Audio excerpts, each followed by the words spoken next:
여러분 안녕하세요. 수업 시작하겠습니다. 자, 드디어 여름방학이 됐습니다. 올 여름방학 때는 무엇을 주제로 이제 특강을 해볼까 고민을 하다가 2019년도 여러분들 그 기출 문제를 또 혹시 보시면은 굉장히 어려운 문제가 하나 있었죠. 그러니까 무정부 상태에서 말이야. 우리가 예상될 수 있는 여러 가지 게임들, 수인 딜레마 게임부터 시작을 해서 그다음 또 사슴사냥 게임이라든가 그 여러 가지 이제 그 게임을 갖다 이제 그 중심에 놓고서 무정부 상태에서의 협력을 한번 설명해 봐라라고 하는 문제가 한번 나온 적이 있었죠. 2019년도. 난이도가 상당히 높은 문제였습니다. 그거 답 쓴 학생들이 얼마나 있을지 잘 모르겠는데 사실 이제 그게 보면은 지금 오늘 우리가 이번 여름방학 때 학습할 그 교재에서 딱 찍어갖고 나온 문제예요. 그게 여러분 교재 410페이지 보시면 무정부 상태에서 협력 달성 전략과 제도 이렇게 되어 있죠. 엑슬로드하고 코헤인이 이제 쓴 그런 이제 논문인데 요 내용을 갖다 가지고 바로 이제 시험 문제에 낸 적이 있었습니다. 그래서 이런 것도 시험 문제에 내는구나라는 생각을 갖다 해서 한번 이제 한번 생각을 갖다 좀 깊게 해봤었어요. 그러니까 우리가 여러분들하고 이제 저 정규 수업, 그러니까 예비 순환부터 시작해서 3순환까지 이르는 동안에 굉장히 많은 이제 학자들에 대해서 우리가 이야기를 합니다. 많은 학자들을 이야기를 하고 또 이론을 이야기를 하는데 피상적이죠. 굉장히 피상적입니다. 그러니까 무슨 대체로 이런 사람들은 이런 경향이다. 무슨 이 사람은 신현실주의로 분류가 되고 이 사람은 자유주의로 분류가 되고 마음이 좀 많이 좀 무거웠죠. 그러니까 그렇게 딱딱 부러지게 우리가 족보 같은 걸 만들 수 있는 그런 이제 학문이라고 하는 것이 이렇게 딱딱 이제 무슨 부러지듯이 족보를 갖다 만들 수 있는 것도 아닌데 그런 식으로 분류를 갖다 해서 공부를 갖다 해야 되는 이런 것도 문제가 있었고 지금 방금 전에 여러분들한테 이제 이야기한 것처럼 이렇게 각각의 학자들이 이제 주장한 그런 내용들을 갖다 심층적으로 들어가서 문제를 갖다 내는 이런 출제 경향도 있었어요. 그래서 언제 한번 그 기회가 된다면은 여러분들한테 주요 학자들의 원문을 갖다 한번 이제 그 학습을 갖다 통해서 그러니까 이제 좀 체계적으로 좀 심화 학습을 갖다 한번 하는 그런 기회가 있으면 좋겠다라고 하는 생각을 학원 수업에서도 마찬가지고 학교 수업에서도 마찬가지고 여러 번 이제 그런 생각을 했습니다.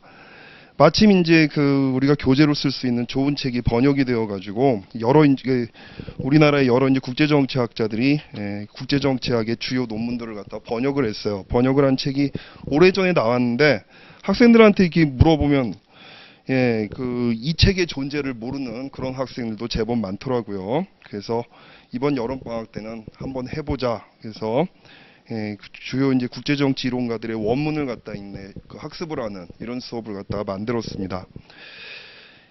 그리고 또 이제 이 수업이 필요하다라고 생각했던 이유 중에 하나가 뭐냐면 여러분들하고 모의고사를 갖다 이제 치른다든가 아니면 학교에서 정치학 전공하는 학부 학생들뿐만이 아니라 대학원 학생들도 시험을 갖다 쳐보면은 누구는 뭐라고 말했다라고 하는 이제 인용들을 갖다 가끔가다 해요. 어떤 학자들에 따르면 뭐라고 했다라고 얘기를 하는데 되게 피상적인 그런 인용에 그친 경우도 있고 그다음 또 잘못 인용하는 경우도 굉장히 많습니다. 그러니까 인용을 갖다 해야 될 상황이 아닌데 그냥 인용을 갖다 하는 이런 경우도 굉장히 많아요.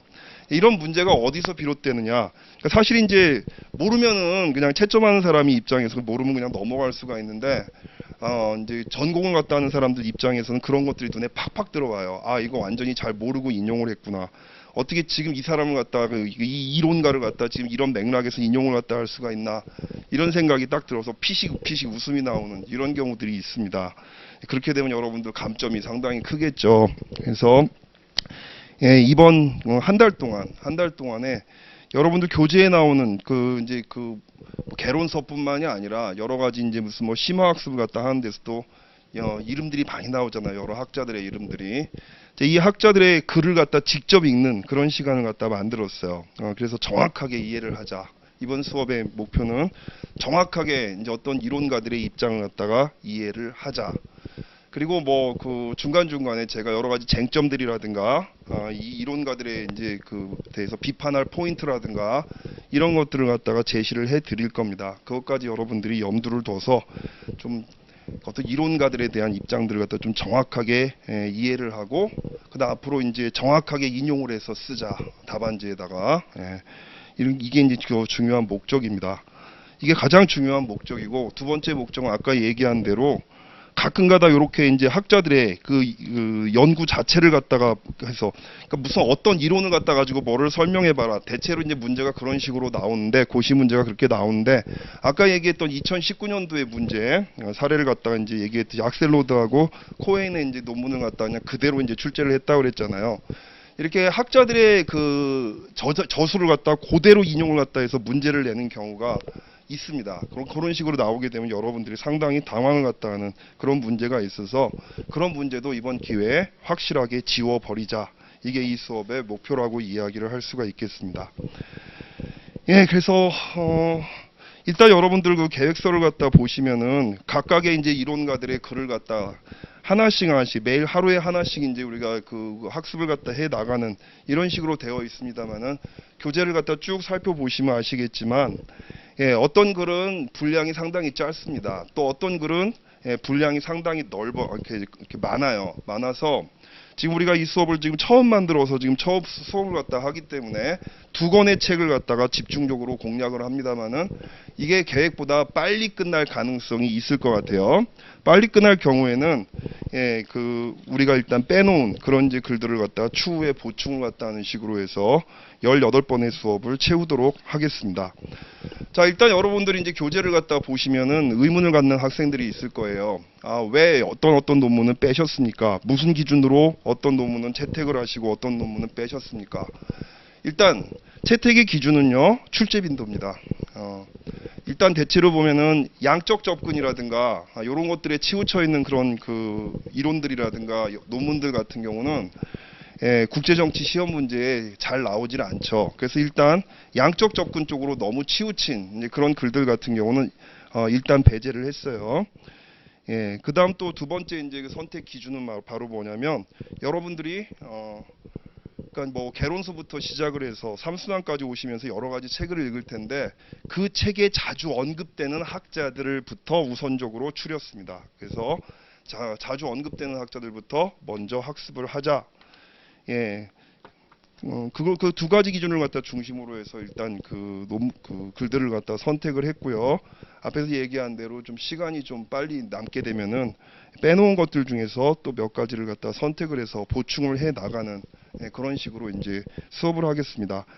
그리고 지난주에 말이에요, 여러분들. 지난주에 이제 고시가 끝났죠. 2차 시험이 끝났습니다.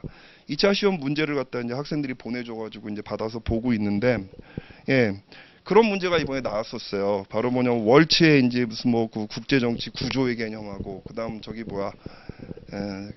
월러스타인, 임마누엘 월러스타인의 이제 뭐 세계 체제론에서 얘기하는 구조 개념 같은 것들을 비교를 해봐라.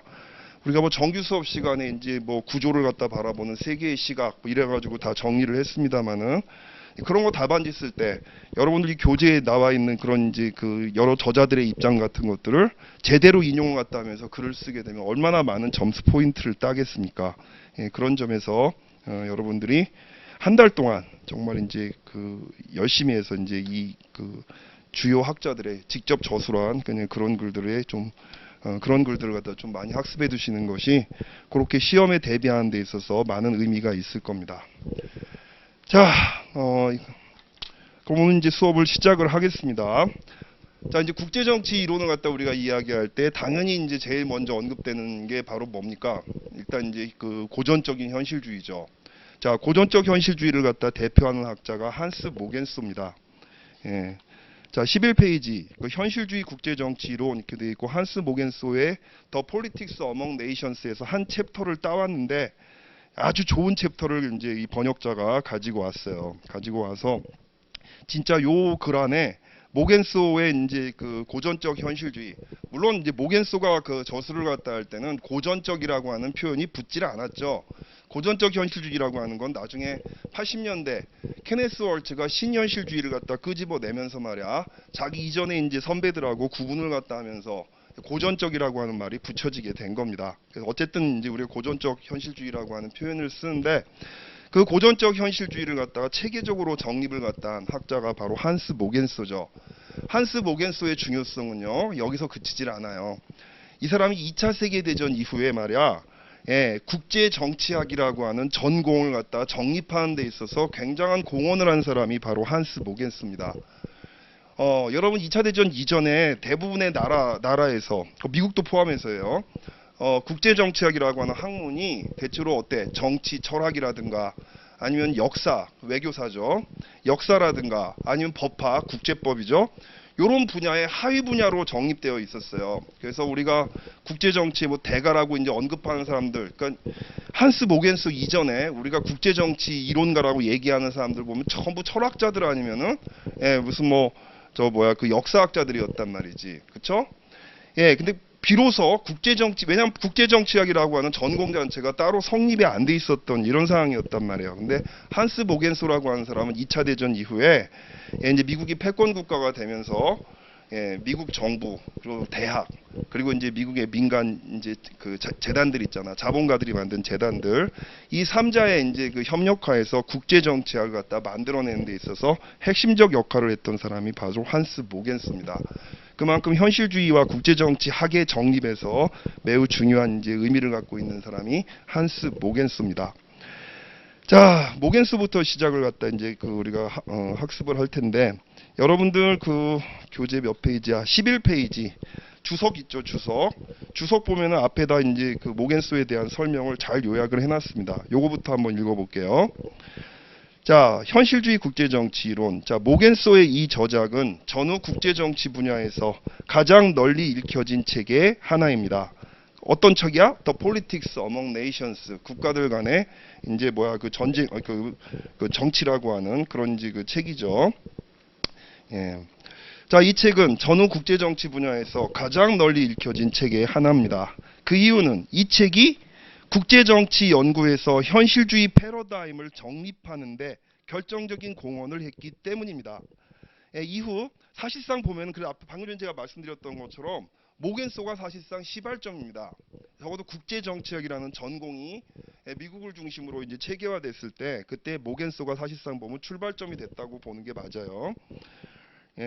물론 이제 모겐소 이전에도 국제정치에 대해서 이런저런 연구를 한 사람이 있죠. 적어도 국제정치를 하나의 전공으로서 정립한 출발점은 모겐소라고 보는 게 맞습니다. 자, 이후 국제정치 동향은 이상주의적 규범론에서 현실주의적인 분석론으로 전환되었다라고 해도 과언이 아닙니다. 모겐소 이전에 지배적이었던 이상주의가 모겐소 이후에 현실주의로 바뀌었다는 얘기죠. 이 책에서 모겐소는 보편적인 도덕 원칙으로부터 밑줄 쫙, 자, 보편적인 도덕적 원칙으로부터 규범적 논의의 연역적 도출에 치중해온 이상주의 전통을 비판을 하고, 자, 말이 어려워. 벌써 처음부터 어려운 말 딱 나왔는데 다른 거 아니에요. 자, 유토피어니즘. 자, 이제 우리가 국제정치에서 말하는 이상주의의 특징을 한번 얘기해 봅시다.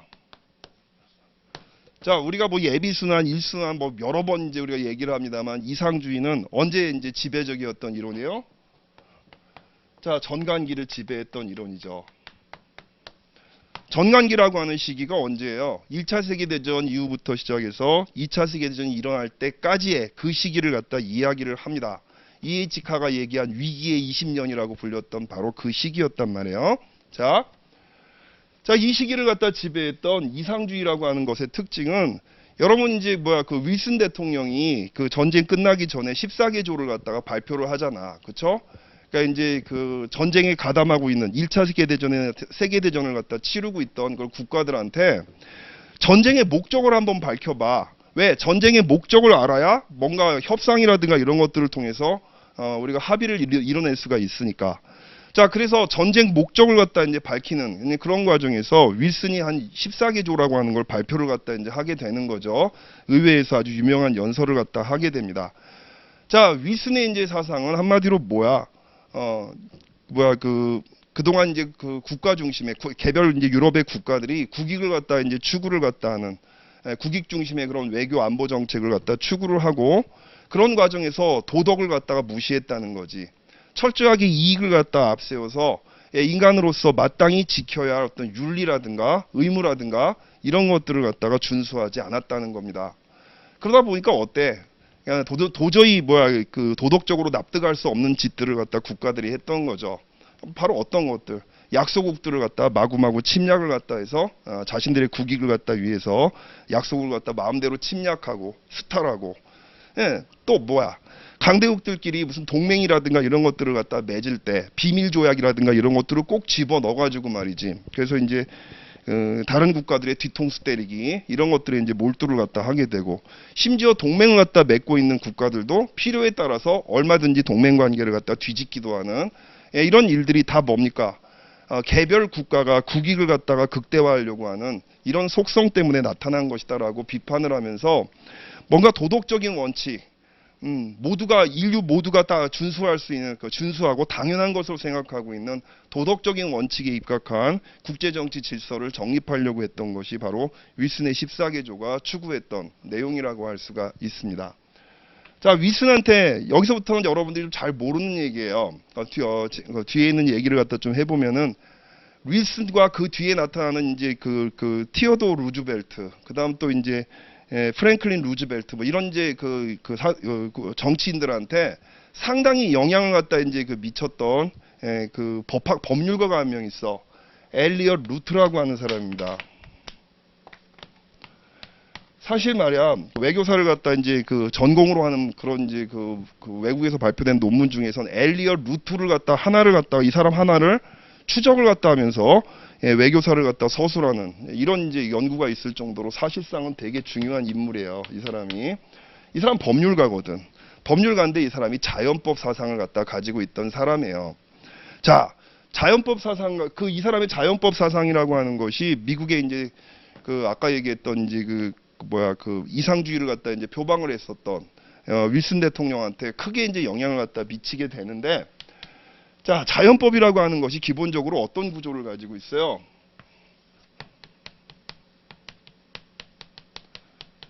자, 자연법이라고 하는 것은, 예, 현실을 갖다 살아가고 있는 사람들과 제도들을 갖다 지배하는 보편 타당한 원칙을 갖다 이야기를 하는 겁니다. 그러니까 이 사람들이 생각해, 자연법 사상가들은, 예, 모든 인간들뿐만이 아니라 그 인간들이 만들어내는 그런 제도들을 갖다 규정하는 궁극적인 이성의 원천이 존재하고 있다. 예, 여기서 말하는 이성이라고 하는 것은, 예, 윤리적인 판단 능력과 이익을 계산하는 능력입니다.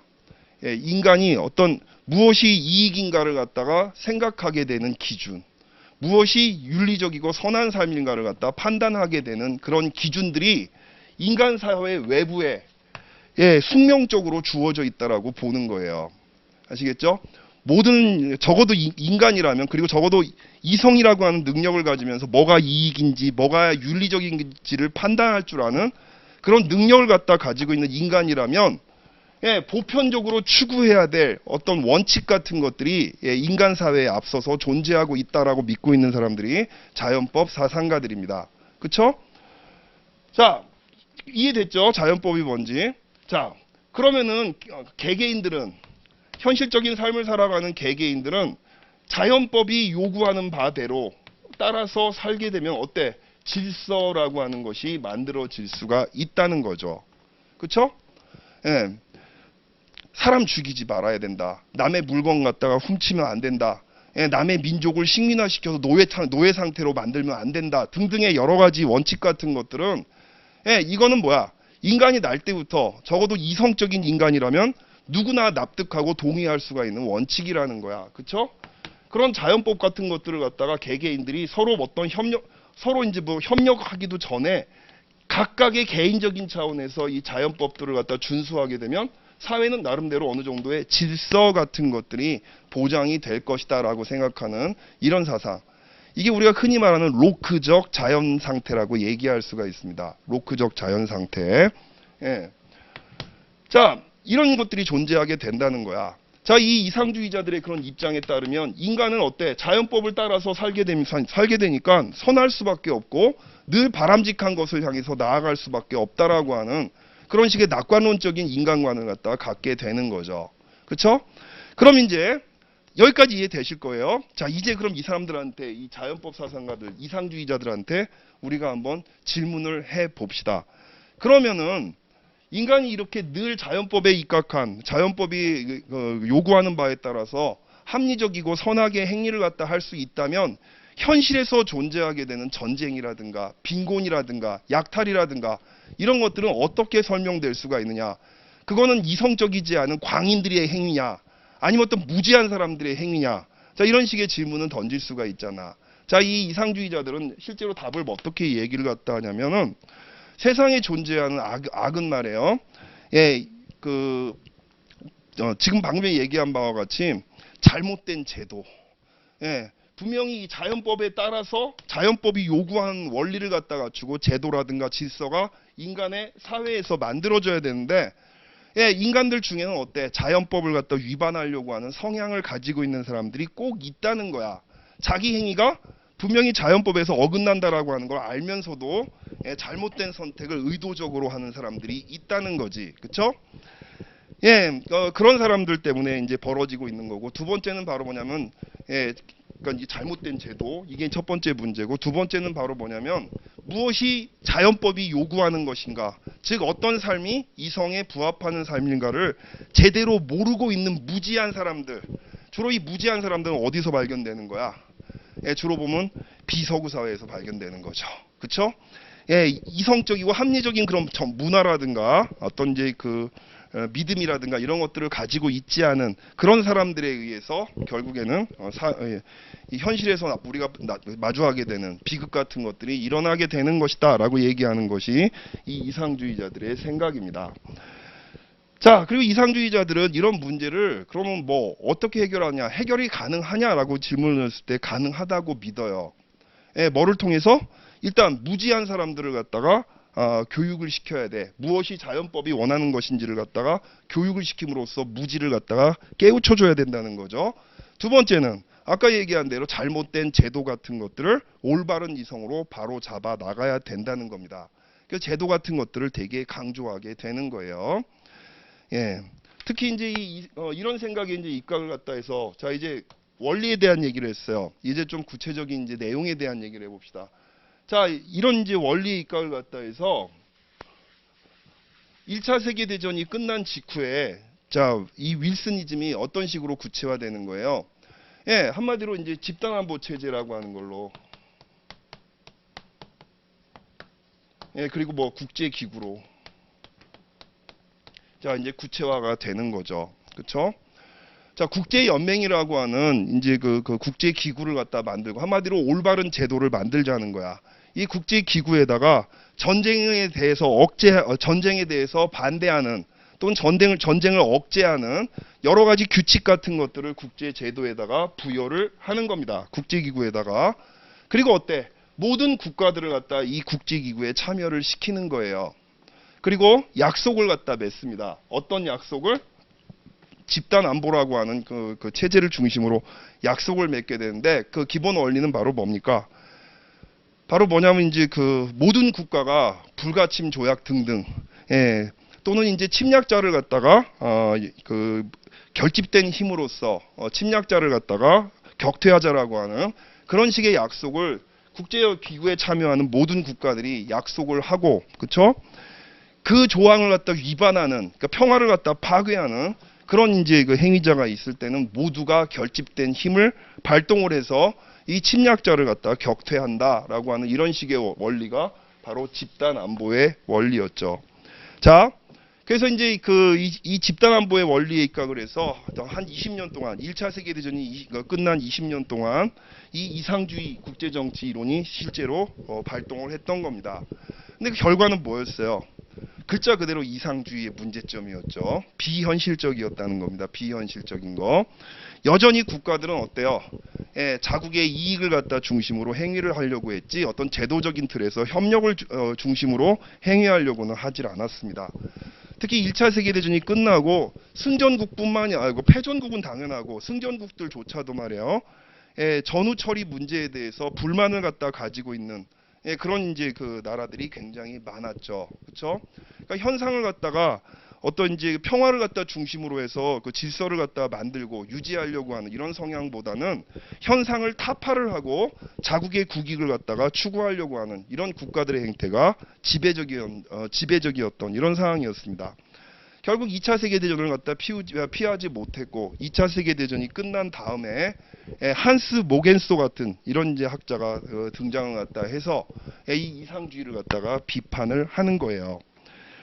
자, 여기 이제 그 얘기가 나오죠. 다시 한번 읽어보겠습니다. 자, 이 책, Politics Among Nations라고 하는 책에서 모겐소는 보편적인 도덕적 원칙으로부터 이게 자연법이야, 그렇죠? 규범적 논의의 연역적 도출에 치중해온. 자, 자연법이란 무엇인가? 그 자연법은 인간에게 무엇을 요구하는가? 또는 국가에게 어떤 명령을 내리는가? 자연법의 규칙, 규율이 뭐냐? 자, 이런 식으로 도출해내는 거, 이걸 연역적 도출이라고 부르는 거야. 자연법은 각각의 국가라든가 행위자에게 무엇을 요구하고 있는가, 무엇이 자연법에 따르는 것인가. 자, 그걸 설명하는 게 바로 연역적 그 도출이라는 거죠. 규범적 논의의 연역적 도출에 치중해온 이상주의의 전통을 비판을 하고, 자, 모겐소는 뭐를 하려고 한 거야? 인간성과 정치 현실에 대한 실제적 가정에 입각해서 경험적이며 과학적인 연구를 지향하는, 자, 밑줄 쫙 쳐보세요. 인간성과 정치 현실에 대한 실제적 가정에 입각해서, 자, 인간성의 본질은 뭐라고 본 거야? 권력의 추구입니다. 모든 인간들은 권력을 추구한다. 이거는 옛날부터 지금까지 변하지 않는 본질이라고 보는 거예요. 자, 그런 본질의 입각을 갖다 해서, 자, 경험적이며 과학적인 연구를 지향하는 현실주의 정치론을 정립하고 있다라고 얘기를 했잖아요. 자, 여기서 이제 그 연구 방법을 좀 간단하게 얘기를 해보면은, 자, 모겐소는 말이야, 당시 이제 좀 이따 우리 공부할 때 텍스트에도 나올 거예요. 자, 이제 그 모겐소는 당시에 이제 그 국제 정치를 갖다 연구하고 있는 학자들의 실증주의를 비판하면서 실증주의를 발전시킵니다. 어렵죠? 실증주의를 비판하면서 실증주의를 발전시킨 사람이 모겐소예요. 당시의 실증주의를 어떻게 봤느냐, 모겐소는. 당시에도 보면은 여러 가지 어떤 그 구체적인 자료라든가 어떤 현실에서 발견되는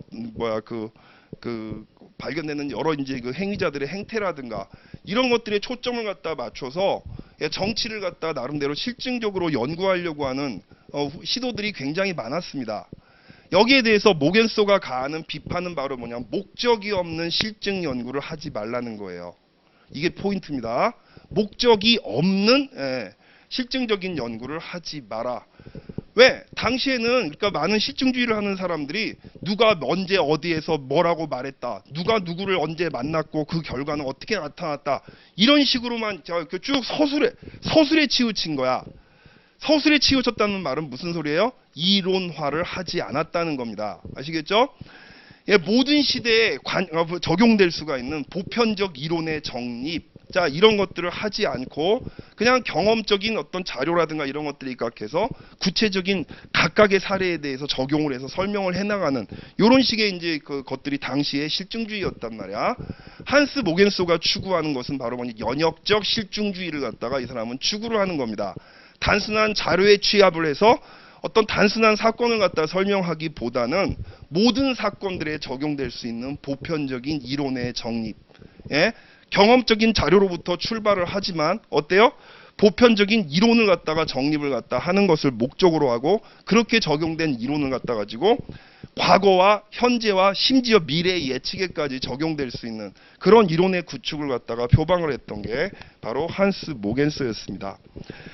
자, 그러기 위해서는 모든 시대를 갖다가 이제 관통을 갖다 하는 인간의 본질에 대해서 설명을 해야 될 거 아니야.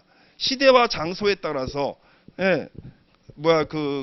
정책 결정자들이라든가 아니면 이 정책 결정자들이 행위를 갖다 하는 어떤 이제 그 논리라든가 이런 것들이 시대와 장소에 따라서 계속 바뀐다면 보편적 이론의 정립이 안 될 거 아니에요. 그렇죠? 그래서 이 사람은 무엇이 모든 인간들을 갖다 설명해주는, 모든 인간들의 공통점을 갖다 설명해주는 보편적인 원리일까를 이 사람이 쭉 추구를 갖다 하면서 바로 모든 시대에 거쳐서 인간은 권력을 추구한다. 예, 권력을 추구하는 목적은 바로 뭐 예, 이익을 갖다가 달성하기 위한 것이다라고 하는 이것을 갖다 하나의 보편적인 명제로 정립을 하고 그걸 중심으로 이론을 정립해 나가는 겁니다. 이 사람이. 예, 여기가 그 얘기예요. 나중에 다시 한번 여기 나올 거예요. 이게 본 텍스트에 나올 겁니다. 그래서 보시면은 그런 얘기가 나오지. 다시 한번 보면은 이상주의적 전통을 모겐소는 비판을 하고 인간성과 정치 현실에 대한 실제적 가정에 입각해서 경험적이며 과학적 연구를 지향한 여기서 경험적이며 과학적 연구를 지향한다라고 하는 것은 목적이 없는 예, 그 실증 연구로부터 벗어나서 어떤 보편적 이론을 갖다 구축을 하는 연역적 그런 실증주의를 추구한다는 겁니다. 이게 예. 그런 현실주의 정치 이론을 정립하려고 했습니다. 자, 그러면서 이제 그 내용이 바로 뭐였어? 이기적인 존재로서의 인간성. 이건 바로 뭐? 시대와 장소를 초월한 보편적인 현상이라는 거지. 또 권력 투쟁으로서의 정치 현상. 이것도 그렇고 권력으로 정의되는 국가 이익. 예, 주행위자로서 국가. 자, 이런 것들은 시대와 장소를 갖다가 불문하고 늘 관철되는 특징이다. 이런 것들을 중심으로 해서 이론을 구성을 한 거예요. 그래서 이 사람이 자, 이런 국가적인 가정에 입각해서 현실주의 국제정치 이론을 그렇게 전개를 하게 됩니다. 자, 구체적으로 모겐소의 글 안에 지금 얘기한 것들이 어떻게 나타나는지를 우리가 한번 보겠습니다. 자, 그 텍스트를 읽어볼게요. 이 책은 국제정치 이론의 정립을 목적으로 하고 있다. 자, 첫 문장부터 엄청난 야망이지, 그렇죠? 아예 국제정치 이론 자체를 갖다가 정립하는 것을 목적으로 하고 있다 그랬어요. 자, 그런 이론을 검증하는 기준은 이론적이고 추상적인 것이 아니라 경험적이고 실용적인 것이 되어야 한다. 이렇게 얘기를 했어. 그러니까 이 사람은 뭐 실증주의 연구에 대해 반대하는 게 아니에요. 그렇죠? 이거 여러분 잘 알아야 돼. 다시 한번 얘기합니다. 모겐소가 추구한 건 뭐예요? 실증주의를 비판하면서 실증주의적 방법을 체계화한 사람이라고 얘기를 했죠. 예. 자, 바꾸어 말하면 그 이론은 국제정치 이론은 선입견을 지닌 추상적인 원칙이나 현실과 동떨어진 개념에 의해서가 아니라 이론이 목적하는 바에 의해서 판단되어야만 한다라고 얘기를 했어요. 그렇죠?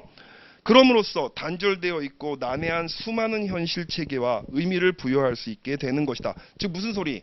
아주 공허한 추상적인 논의에 그쳐서도 안 되고 경험적인 사실에 근거를 해야 되는 거야. 하지만 경험적인 사실만 가지고 인과관계를 설명하는 건 바람직하지 않다는 겁니다. 그런 실증주의 반대한다는 거예요.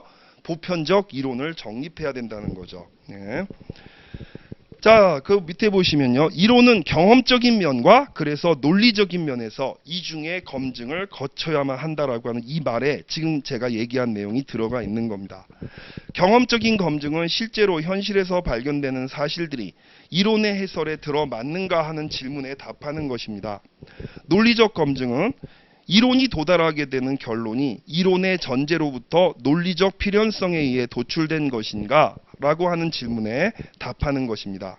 한마디로 말하면 그러니까 경험적인 접근과 이론적인 어떤 사유를 갖다가 어느 하나만 해서는 안 된다는 거지. 두 가지가 다 필요하다는 거죠. 그래서 한마디로 말하면 그 이론이 사실에 부합하며 그 이론 체계 내에서 일관성이 있는가라고 하는 것이 중요하다는 겁니다. 자, 12페이지. 이런 이론이 제기하는 논점은 모든 정치의 본질과 관련되어 있다라고 얘기를 했습니다. 자, 정치의 본질에 동그라미 치시고. 자, 한마디로 우리가 정치의 이론을 갖다가 정립하려고 할 때 결국 뭐야? 정치의 본질이 무엇인가? 본질이라고 하는 것은 바뀌지 않는 거야. 시대와 장소를 갖다가 관통을 하는 보편적이고 객관적인 것들을 얘기하는 거란 말이지. 그래서 이론이 제기하는 논점은 모든 정치의 본질과 관련되어 있다. 즉 이론은 뭐를 하는가? 정치의 본질을 갖다가 밝히는 거라는 거죠. 예. 자, 불변의 어떤 원칙 같은 것들이 바로 이제 이론을 갖다가 생명력을 이렇게 제공해 주는 겁니다. 이 정치의 본질을 갖다 바라보는 두 가지 시각에 대해서 이제 모겐소가 얘기를 할 거예요. 현대 정치 사상사는 인간과 사회 그리고 정치의 본질에 대한 이해를 궁극적으로 달리하는 두 학파 사이의 논쟁으로 이루어져 있다. 자, 이 글을 갖다 쓰던 1940년대 즈음에 말이야. 이상주의를 갖다 일단 공격을 해야 되겠지. 자, 모겐스가 보기에는 적어도 정치 연구에서 이상주의적 경향과 현실주의적 경향 두 개의 경향이 있다고 지금 얘기를 하는 겁니다. 먼저 이상주의 얘기부터 나와요. 한 학파, 얘들이 이제 우리가 지금 이제 이상주의자들이라고 불리는 그쪽 학파인데, 한 학파는 보편적으로 타당한 추상적 원칙들로부터, 이게 뭐다? 이게 자연법적인 원칙들이야. 그런 원칙들로부터 도출된 합리적이고 도덕적인 정치 질서가 지금 당장 수립될 수가 있다라고 주장을 합니다. 이 학파, 거의 한마디로 이상주의자들이죠. 이 학파는 인간 본성이 본질적으로 선하며, 왜 그럴까? 자연법을 준수하려고 하는 성향이 있기 때문에 그렇다는 거예요. 예. 그리고 무한히 개선될 수가 있다라고 가정을 합니다. 따라서 사회 질서가 합리적인 기준에 부합하지 못하는 이유는, 앞에서 제가 그 얘기했지. 뭐라고 얘기했어? 인간이 그렇게 선하고 자연법을 준수한다면 세상에 왜 악이 존재하고 전쟁이 존재하고 빈곤이 존재합니까?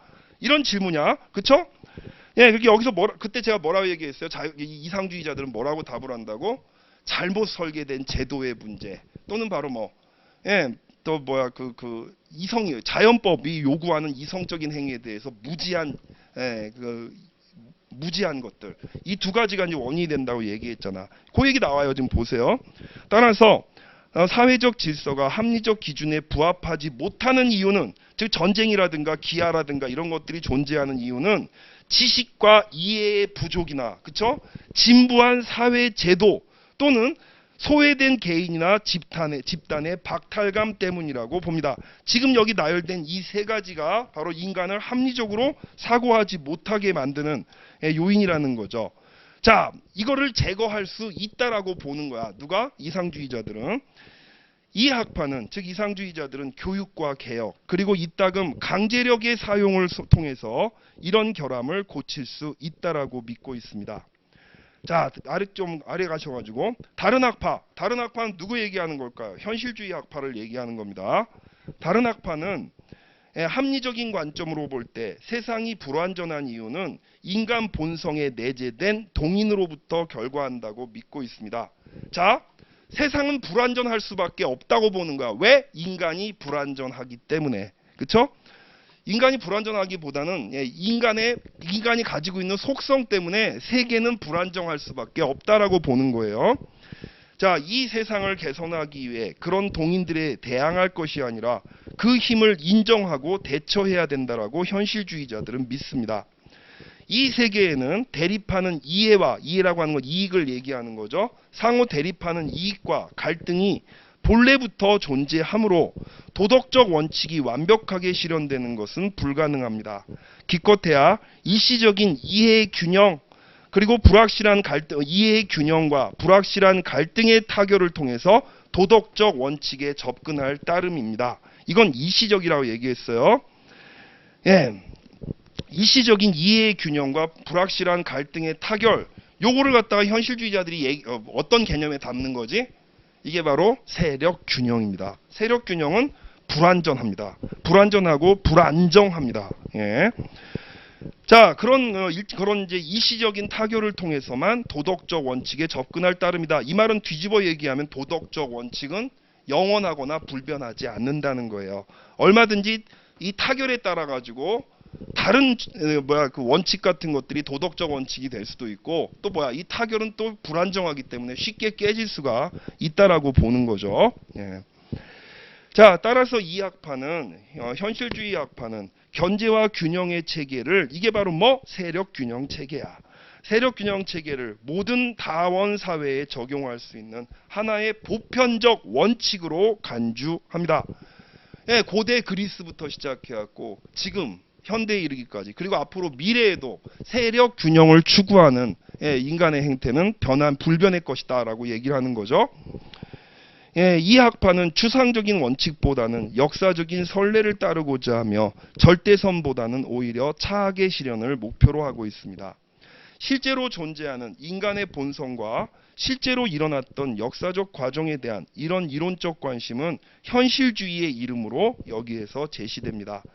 자, 그러면 정치적 현실주의의 원칙은 무엇인가요? 적어도 현실주의를 갖다가 표방하는 사람들은 다음에 6가지 원칙을 따라야 된다는 얘기예요. 자, 정치적 현실주의의 이념을 여기에서 체계적으로 설명할 수는 없지만 따라서 빈번하게 오해를 받아온 6개의 기본 원칙을 설명하는 것으로 대신해 보겠다라고 얘기를 했습니다. 자, 13페이지가 해서 정치적 현실주의의 6가지 원칙. 자, 첫 번째 원칙입니다. 정치적 현실주의는 일반적으로 정치도 사회와 마찬가지로 인간 본성의 밑줄쫙 인간 본성에 근거하는 객관적 법칙의 지배를 받는다고 봅니다. 이 말의 의미 이제 충분히 이해하시겠죠? 예.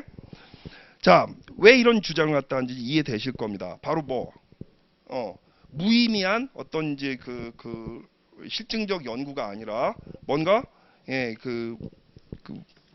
보편적인 그런 법칙에 근거한 그런 이제 실증적 연구를 갖다 추구한다고 얘기를 했잖아요. 자, 사회를 향상시키기 위해서는 먼저 그 사회를 지배하는 법칙을 이해하는 것이 필수적입니다. 자, 여기까지 밑줄 치시고, 자, 이러한 법칙의 작용은 우리들의 선호와는 무관하며 인간이 그 법칙에 도전한다고 해도 절대 바뀌질 않습니다. 정치적 법칙의 객관성을 믿는 현실주의는 아무리 불완전하고 편파적인 객관적 법칙이라고 하더라도 합리적인 이론의 발전 가능성을 믿을 수밖에 없습니다. 자, 이 무슨 소리야? 한마디로 이 법칙에서 윤리를 논하는 건 의미가 없다는 거지. 그렇죠? 예, 시대와 장소를 갖다 초월한 그런 법칙이 뭐냐? 그걸 밝히는 데 있어서 사회는 마땅히 이러이러해야 된다라고 하는 어떤 규범적, 윤리적인 담론은 들어갈 이유가 없다는 거예요, 지금 이게. 예. 자, 이는 또한 그래서 정치에서 진리와 견해가 구분될 수 있다고 믿는다. 어떤 마땅히 이러이러해야 하지 않는가라고 하는 당위론적인 주장, 어떤 규범적인 주장, 이거는 뭐야? 그건 견해야. 견해일 뿐이라는 거죠. 정치에서는 진리와 견해가 구분될 수 있다고 현실주의자들은 믿습니다.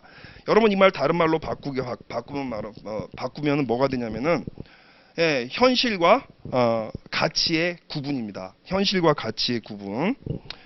자, 진리는 증거에 의해서 객관적으로 뒷받침되고 이성에 의해서 합리적으로 밝혀지는 진실한 것이며, 견해는 사실과 괴리된 편견과 희망사항에 따른 주관적인 판단에 불과합니다. 정치적 법칙의 연원이 되는, 밑줄 쫙 치세요. 여기서부터 정치적 법칙의 연원이 되는 인간의 본성은, 자, 이런 법칙을 발견하기 위해 노력해온 중국과 인도 그리고 그리스의 고대 철학 이래로 전혀 변하지 않았다.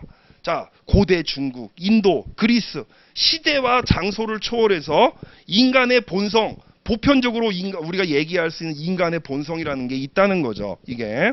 예. 그러므로 정치 이론에 있어서 새로운 것이 반드시 좋은 것도 아니며 오래되었다고 반드시 흠이 되는 것도 아닙니다. 전에 그런 정치 이론을 한 번도 들어본 적이 없다는 사실은 비록 그것이 존재한다고 해도 이론의 필요성에 도움이 되기보다는 이에 불리한 가정을 만들어내는 경향이 있습니다. 자, 반대로 세력 균형과 이론과 같은 정치 이론이 수백 년, 심지어는 수천 년 전에 만들어졌다는 사실 때문에 그 이론은 시대에 뒤떨어지고 진부한 것임에 틀림없다는 그런 추론을 할 수 있는 것은 아닙니다. 무슨 소리? 보편적인 원칙은 옛날에도 그렇고 지금도 그렇고 미래에도 그러할 거잖아요. 그렇죠? 근데 예를 들어 세력 균형이라든가 인간 본성이 아주 옛날에 무슨 많은 학자들이 발견한 것이었고 뭐 연구됐던 것이다. 예. 그러니까 우리는 그 시대가 변했으니까 이런 것들을 갖다 믿을 수가 없다. 이런 견해 잘못됐다는 겁니다. 자, 정치 이론은 반드시 이성과 경험에 의해 이중적으로 검증을 받아야 합니다. 몇 세기 전에 그 이론이 전성기를 누렸기 때문에 그런 이론을 무시한다면, 즉 옛날 이론이라고 무시를 해버린다면 이것은 합리적인 주장이라기보다는 현재를 과거에 비해 우월하다고 간주하는 현대적인 편견에 불과하다는 겁니다. 자, 이런 이론의 부활을 시류 또는 일시적 유행으로 치부하는 것은 정치 문제에서는 진리는 없고 견해만이 존재할 수 있을 뿐이라고 가정하는 것과 다를 바가 없습니다. 당연히 보편적 원칙을 밝혀내려면은 옛날에도 적용되는 것들을 중시해야 되는 거야. 지금 중요한 것뿐만이 아니라, 그렇죠? 지금 중요한 것이 과거에도 그랬다라고 하는 거를 입증해내는 것이 중요한 거죠. 아랫줄 가져서, 자, 현실주의에 있어서 이론은 사실을 확인하고 이성을 통해 그 사실의 의미를 부여합니다. 사실을 확인한다라고 하는 건 뭐야? 경험적인 데이터를 갖다가 검증해 나가는 거죠. 이성을 통해 사실의 의미를 부여한다라고 하는 건 이론화 작업을 이야기하는 겁니다. 이론화 작업. 이론은 수행된, 그래서 이론 얘기가 나오는 거예요. 이론은 수행된 정치적 행위와 이러한 행위의 예측 가능한 결과를 검토함으로써만 외교 정책의 특성을 확인할 수 있다고 가정을 합니다. 따라서 우리는 다음 페이지 14페이지입니다. 우리는 위정자들이 실제로 행한 바를 발견할 수 있으며 뭐를 통해서? 경험적 사료를 통해서 그들 행위의 예측 가능한 결과로부터 그들의 목적이 무엇이었는지를 짐작할 수가 있습니다. 자, 근데 이렇게 경험적 자료의 검토만으로는 충분하지 않죠? 밑에 나오죠? 예, 그러나 사실의 검토만으로는 충분하지 않습니다. 외교 정책에 관한 사실적인 자료에 의미를 부여하기 위해서는 일종의 합리적 틀, 이게 바로 뭐? 이론적인 틀입니다. 일종의 합리적인 틀을 가지고 정치 현실에 접근해야 한다는 겁니다. 자, 모겐소가 이 얘기를 여러 번 지금 쭉 이제 강조한 이유가 뭐라고 그랬어요? 당시에 실증주의를 표방하고 있는 많은 연구들이 목적이 없는 실증을 하고 있었던 거야. 이론화라고 하는 것들을 추구하지 않는 경향이 많았던 거죠. 그래서 비판하는 거예요, 지금 이게. 자, 여기서 합리적 틀, 이 이론적인 틀이라고 그랬죠. 합리적 틀이란 외교 정책의 의미를 제시하는 좌표와 같은 것입니다. 다시 말해서 어떤 구체적인 밑줄 치세요. 합리적 틀, 이론이라는 게 뭐야? 어떤 구체적 상황하에서 외교 정책상의 문제를 해결해야 하는 위정자의 입장이 스스로 되어 보는 겁니다. 그리고 이런 상황에서 어떤 구체적 문제를 해결하지 않으면 안 되는 정치가가 택할 수 있는 합리적, 자, 일단 위정자의 입장이 되어서 다음 여기서 합리적인 정책 대안에 어떤 것들이 있으며 또 그런 상황에서 특정 정치가는 여러 정책 대안 중 어떤 것을 택할 것인지 스스로에게 질문을 해보는 겁니다. 자, 이렇게 하는 것이 합리성 가설을 실제 사실과 결과에 적용해서 검증하는 것이고 이를 통해 국제정치의 여러 사건에 의미를 부여하여 정치 이론이 탄생하는 것입니다. 자, 두 번째 포인트. 자, 두 번째 2번에 동그라미 치시고 정치적 현실주의가, 자, 정치적 현실주의의 두 번째 원칙. 정치적 현실주의가 국제 정치를 이해하는 길을 찾는 데 도움을 주는 핵심 지표는 자, 밑줄 쫙 권력에 의해 정의되는 이익의 개념입니다. 자, 말이 애매하죠? 권력에 의해 정의되는 이익의 개념. 즉 무슨 소리야?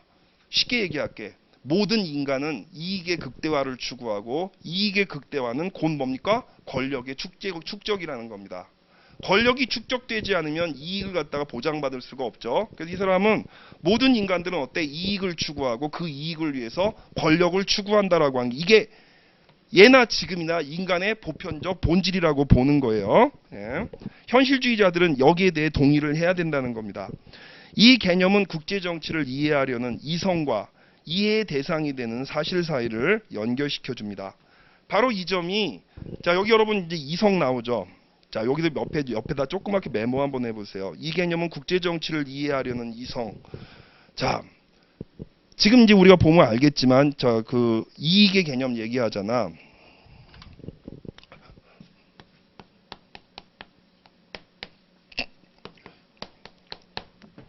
자, 우리가 합리적 행위자 또는 이성 얘기를 하는데 이성은요 능력을 얘기해 사실은. 그러니까 눈에 보이질 않지. 이성이 눈에 보여요? 안 보이잖아. 그쵸? 자, 첫 번째는 뭐냐면 우리가 도구적 이성이라고 부르는 게 있어요. 예, 두 번째는 윤리적 이성. 이건 다른 말로 많은 사람들이 이름을 갖다 다양하게 썼는데 누구는 성찰적 이성, 누구는 비판 이성 등등으로 여러 가지가 불렸던 게 윤리적 이성입니다. 자, 이성은 어떤 우리가 가지고 있는 능력을 얘기하는데 첫 번째 도구적 이성은 이익을 계산할 줄 아는 능력을 얘기하는 거예요. 아시겠죠? 저 사람 합리적인 행위자 이렇게 얘기할 때는 자기 이익이 뭔지를 명확하게 인식을 하고 그 이익을 중심으로 행위하는 행위자를 우리가 합리적 행위자라고 얘기하잖아. 예.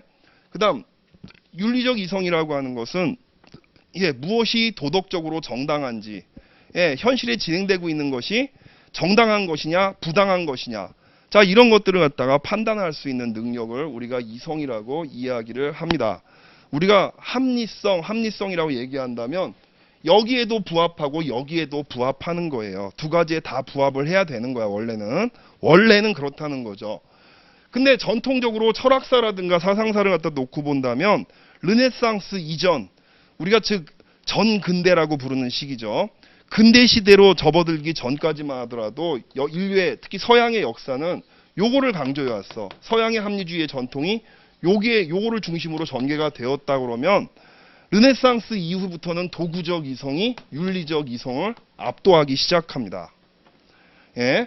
그러니까 모든 인간의 행위가 바로 뭐 이익을 갖다가 추구하기 위한 것으로 이렇게 그 간주가 되고, 예, 그런 이제 그 가설의 입각을 갖다 해서 여러 학문들이 만들어지게 되는 거죠.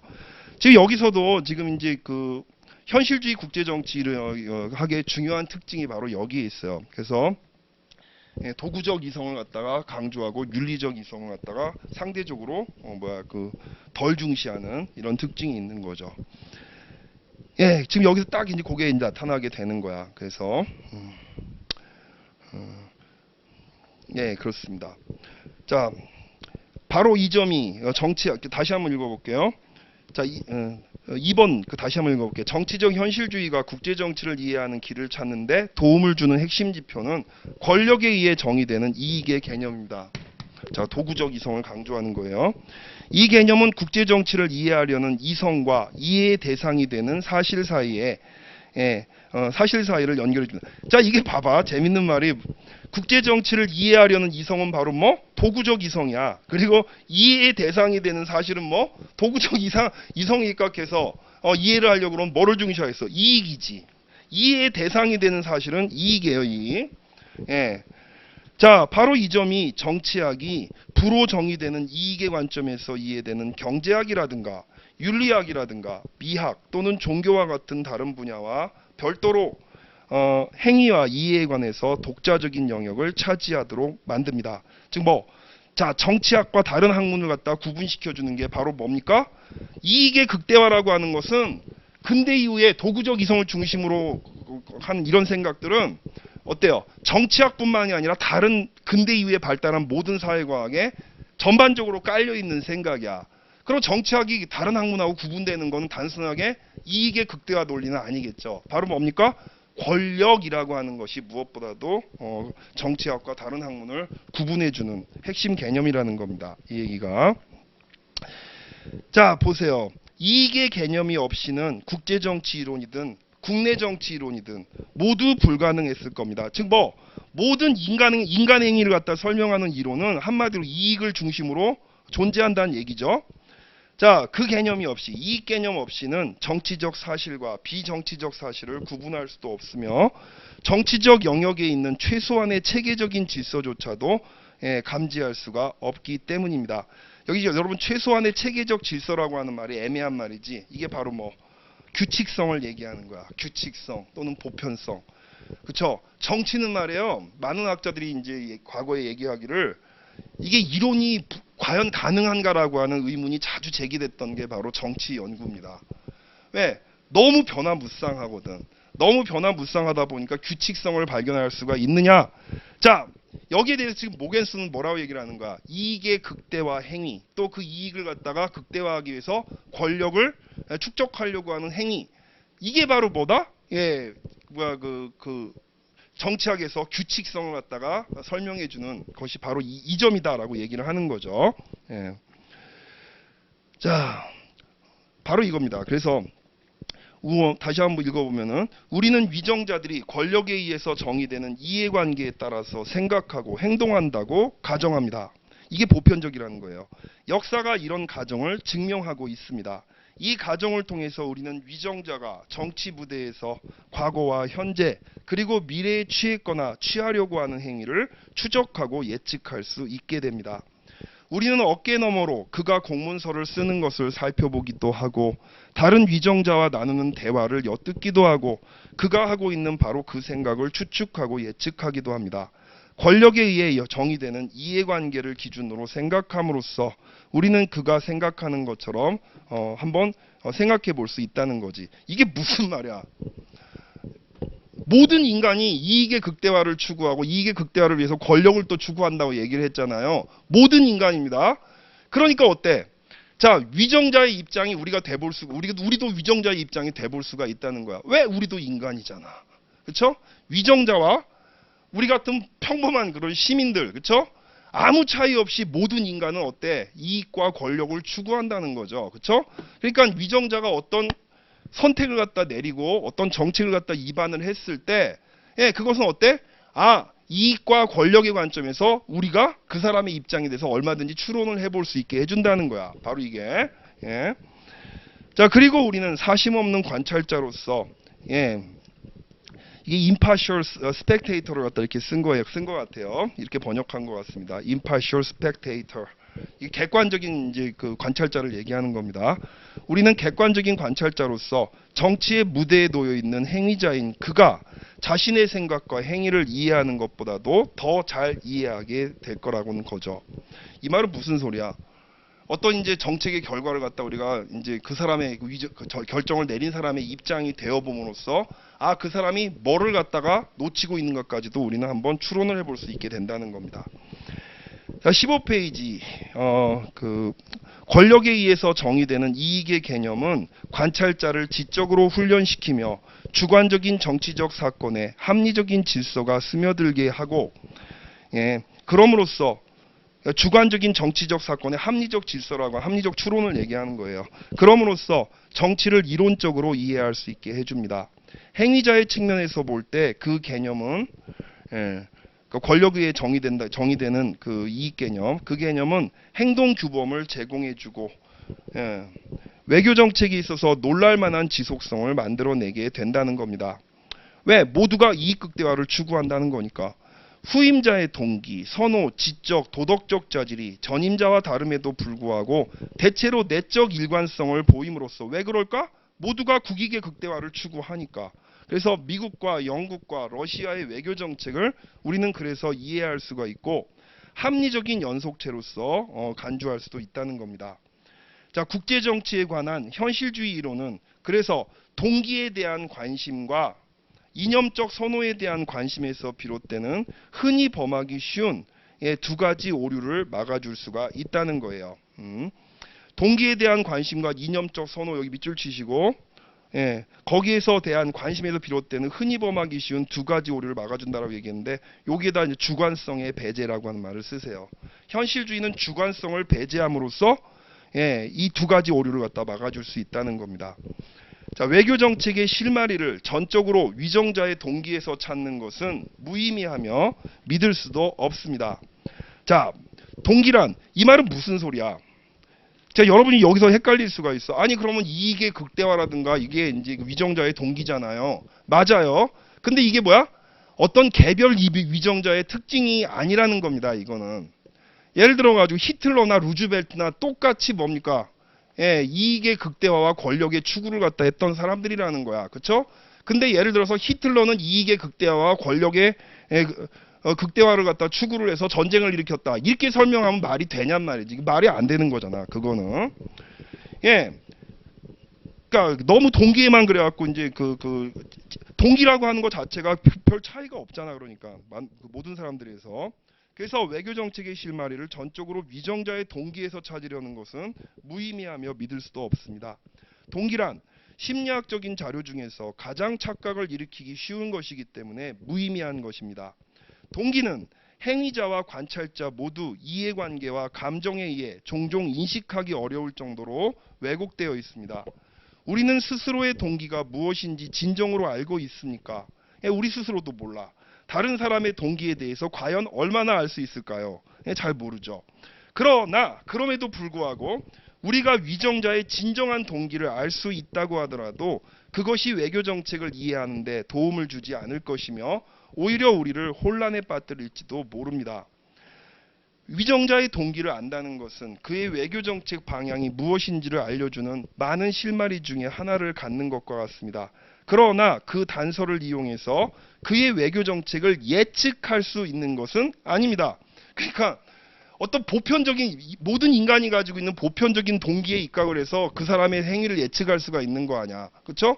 어떤 개별자의 아주 독특한 특성 하나를 갖다 가지고 미래를 갖다 할 수가 있느냐? 예, 그런 데는 한계가 있다는 거죠. 역사적으로도 동기와 외교 정책 사이에 정확하고 필연적 관계를 찾아보기는 어렵습니다. 이는 규범적인 면에서나 정치적인 면에서 모두 그렇습니다. 위정자가 좋은 의도를 가지고 있었다고 해서 좋은 동기죠. 한마디로 좋은 동기를 가지고 있었다고 해서 그의 외교 정책이 도덕적으로 칭송할 만하다고 하다거나 정치적으로 성공적이라고 결론을 내릴 수는 없습니다. 그의 동기를 놓고 판단하건대 그가 도덕적으로 잘못된 정책을 의도적으로 추구하지는 않을 것이라고 말할 수 있지만 실제로 그런 결과가 산출될 것이라고 누구도 장담할 수 없습니다. 뭔 말이냐? 그의 행위가 도덕적으로나 정치적으로나 어떤 자질을 띠고 있는지를 알고자 한다면 그의 행위 자체를 알아야지 그의 동기를 알 필요는 없다는 겁니다. 그렇죠?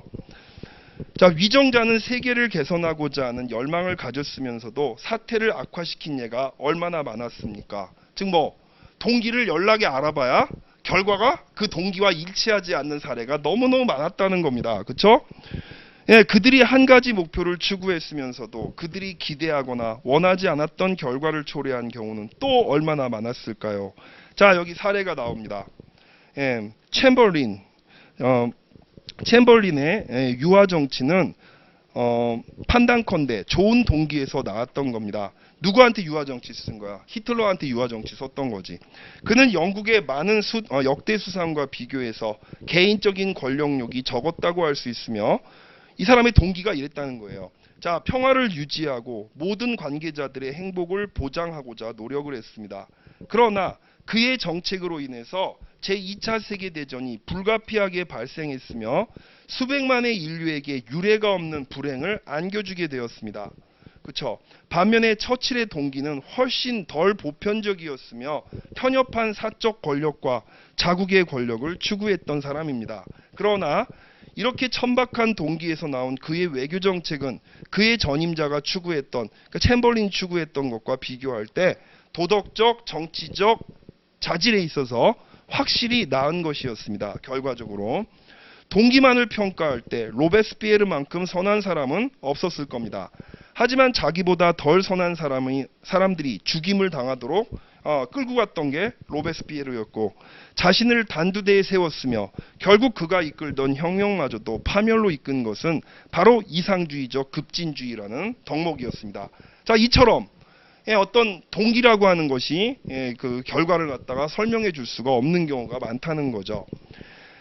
좋은 동기를 가진 사람이 고의적으로 나쁜 정책을 펼치지는 않습니다. 그러나 좋은 동기를 가졌다고 해서 위정자들이 바라는 도덕적인 선과 정치적인 성공이 보장되는 것은 아닙니다. 따라서 외교 정책, 이 말은 여러분 또 이제 어떤 측면을 또 담고 있을까? 지금 계속 이 주장이 갖고 있는 의미 중에 하나는 바로 어떤 그 정치에서 전쟁이라든가 어떤 이제 그 빈곤의 문제라든가 우리가 현실에서 경험하는 악들이 결국 어떤 위정자가 윤리적으로 된다, 윤리적인 동기를 갖다 가짐으로써 좋은 결과가 나온다라고 얘기할 수는 없는 거지, 그렇죠? 그 얘기를 갖다 하는 겁니다. 따라서 외교 정책을 이해하고자 할 때 중요한 것은, 자, 밑줄 치세요. 이제 지금까지 한 얘기 포인트가 이겁니다. 외교 정책을 이해하려고 할 때 중요한 것은 위정자의 동기를 알아내는 것이 아니라 외교 정책의 본질을 이해하는 위정자의 지적 능력뿐만 아니라 그가 이해한 것을 성공적인 정치 행위로 전환시키는 정치적 능력을 알아야 합니다. 예. 여러분 여기 정치적 능력 나왔잖아. 능력에 동그라미 치시고, 자, 모겐소가 얘기하는 능력은 뭡니까? 이게 권력입니다. 권력을 얘기하는 거예요. 어떤 의도를 갖다가 달성할 수 있게 해주는 수단들, 이게 권력이야. 이 사람이 얘기하는 게. 따라서 윤리가 동기의 도덕성을 추상적으로 평가하는 반면에 정치 이론은 윤리와 다르게 지성과 의지와 행위라는 정치적 특성을 판단해야 할 것입니다. 국제정치에 대한 현실주의 이론은 위정자의 외교 정책을 그의 철학적 정치 신조와 동일시함으로써 그의 정책을 그의 신조로부터 추론하는 범하기 쉬운 또 다른 오류를 회피할 겁니다. 그렇죠? 어떤 신념, 가치관 이런 것들에 입각해서 정치적인 결과를 설명할 수가 없다는 거죠. 현실주의는 그런 이제 그 잘못된 점을 피할 수 있게 해준다는 겁니다. 자, 17페이지 가셔서 외교 정책을 제시하는 습성이 있는 것도 사실입니다. 그러나 그들은 링컨의 경우처럼 국익의 관점에서 생각하고 행동해야 하는 공적 의무와 자신의 도덕적 가치와 정치적 원칙이 전 세계적으로 실현되기를 바라는 개인적 희망 사이를 구분할 겁니다. 자, 그래서 정치적 현실주의는 정치적 이상과 밑줄 치세요. 이거 포인트죠. 정치적 현실주의는 정치적 이상과 도덕적 가치에 대해 무관심해야 된다고 요구하지도 않으며 무관심해야 된다고 요구하는 게 아니라 결국 뭘 얘기하는 거야? 여기에 입각해서 정치를 설명하기는 어렵다는 걸 얘기하는 거예요. 예. 그래서 이런 도덕에 대해서 무관심해야 된다고 요구하지도 않으며 이를 그냥 보아 넘기지도 않습니다. 그러나 바람직한 것과 가능한 것 사이를 분명히 구분할 필요가 있다고 생각합니다. 그쵸? 자, 언제 어디서나 바람직한 것과 구체적인 때와 장소에서 가능한 것 사이에서는 분명한 차이가 있기 때문에 바람직한 것이 정치를 갖다 규정하는 설명이 돼서는 어렵다라고 하는 그 얘기를 갖다 하고 있을 뿐이라는 거죠. 그 얘기죠. 네. 자, 10분 쉬었다가 이어서 할게요.